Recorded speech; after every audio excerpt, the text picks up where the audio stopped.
There's no doubt that Call of Duty bringing back Verdansk is their biggest announcement since it originally released back in March of 2020. Player numbers have dipped massively and returning player counts are still bleeding out. When you think of Warzone, you think of Verdansk. Your first thoughts aren't Caldera, Al Mazrah or Urzikstan. And if you do happen to think of any of those maps I just listed, there's often a negative thought attached to them. I think we all know going from Verdansk to Caldera was definitely a learning curve for Activision and its development studios. But in my opinion, we haven't had a Battle Royale map worthy of calling home for a while now. Caldera itself was too much of a change from the mostly flat terrain Verdansk. Al Mazrah, even though it was designed for DMZ, had small potential, but due to its movement mechanics, it was heavily hated. And Urzikstan was a blend of all of its predecessors' failures. During Call of Duty Next this year, Activision announced that they were bringing back Verdansk. And to nearly everybody, that was great news, but for those who have been digging into previous games' Easter eggs and artwork, true disappointment lay there. Before this announcement, every single thing pointed towards this map that I'm showcasing right here, which is called Avalon, to be the next Warzone map.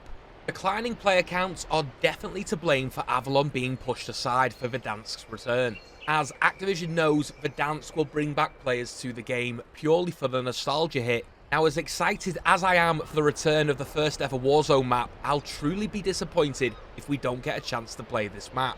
Because from what I've seen here, it has definitely been in development behind the scenes for a good few years now.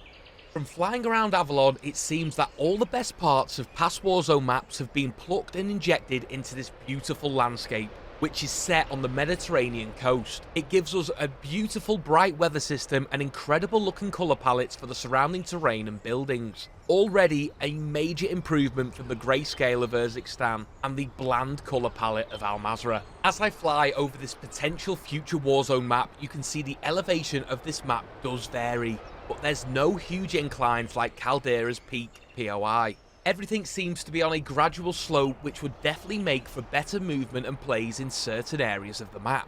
We also don't seem to have too much water separating major parts of the map, but there's just enough to warrant boats and jet skis as a viable source of vehicles to get around, which is something I think the developers have struggled on in the past. In some of these clips from the aerial shots, you'll notice a couple of Black Ops 6 maps, 5 of them to be precise. Some may argue this may be some sort of memory test or even internal memory saving to have all the maps preloaded into an area. But for me, it's what connects these areas together that makes me think this is a future Warzone map, or a scrapped idea due to Verdansk. The bridges, the roads, scattered helipads, flight paths from rooftops and zip lines all point towards this being some sort of huge map, but definitely not a multiplayer or zombie mode. If you were to run from a POI on this map to another area, you won't be short of options for cover.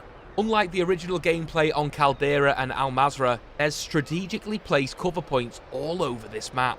These vary from hay bales, rocks, thick dense forests, shrubbery and even destroyed buildings. Avalon has a Blackout 2 kind of vibe, and I'm all for it. If you think back to Verdansk's original release, it was actually paired with Modern Warfare 2019, which launched in October.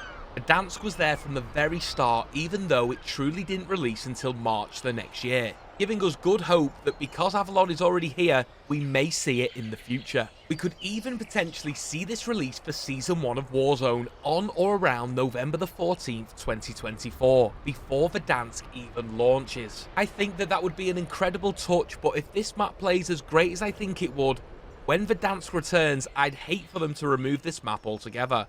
We could even see an attempt of the first Battle Royale map rotation that players have been asking for some time now. Another major pointer to this being a future Battle Royale map is the fuel stations dotted all across Avalon. Now, bearing in mind, I've loaded into this by playing the Lowtown multiplayer map. There's no need for all of this detail outside the actual play area, especially including certain things such as fuel stations. There's also a small military base on the map, which each past title has also had in their Battle Royale modes.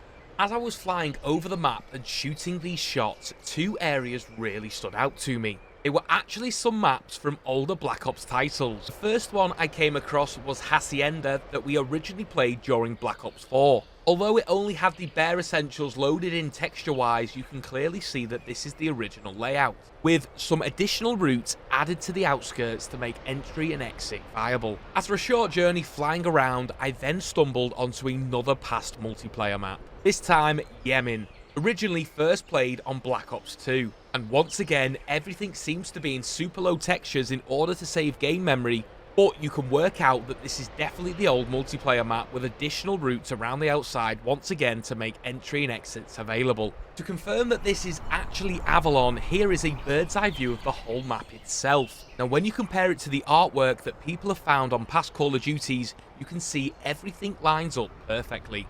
I can't stress how good this map will actually be if it releases, and I genuinely, hand on heart, think that people will enjoy this map more than Verdansk. If you do want to fly around the area of Avalon yourself, you can do it really easily.